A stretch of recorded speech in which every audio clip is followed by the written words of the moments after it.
Now, for the inquisitive ones amongst you, you might have copied this URL where our jQuery library resides and tried to take a look at it. And if you did, this is what you would see. It looks like a huge mess. But this is essentially the minified version of the jQuery library. And you might notice that it looks very similar from the Bootstrap CDN that we used previously. When you copy the URL there and paste it and load it in your browser, then you can see again you have this huge mess of code. Now, what exactly is all of this? Let's take a section of this and copy it. And inside Atom, I'm going to open a new page. I'm going to show you what this minification does. So essentially, we've still got the same Bootstrap code. So in the case of Bootstrap, then it is CSS. And in the case of jQuery, then it's JavaScript code. But essentially, all of the spaces, the new lines, the comments have been removed from the file to try and reduce its size.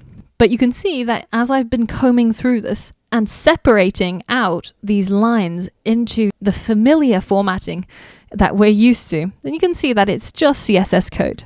And this is simply just JavaScript code. And in fact, if you head over to minifier.org, which is a way of converting your JavaScript or CSS code to a minified version. Now, to test it out, I've got our index.js from our drum kit code. And at the top, I'm going to add a comment. This is a comment. And you can see that it's got a lot of spaces, new lines, new paragraphs.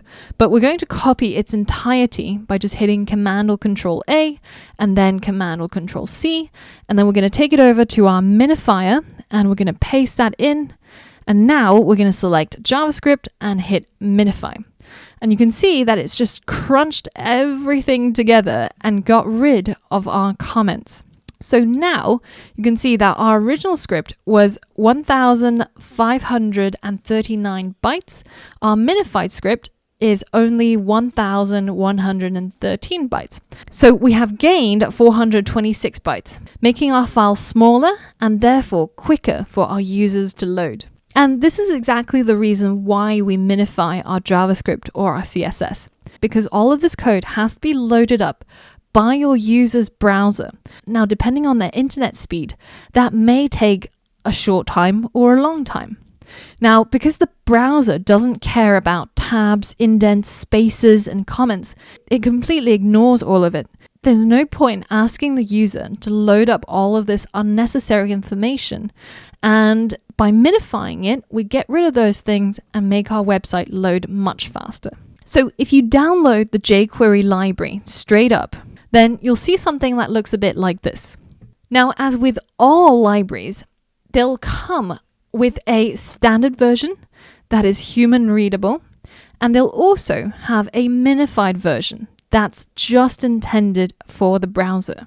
And this is so that you can customize the code if you wish and then minify it yourself, or if you don't want to do any customization, then simply to just drop the jQuery file into your project.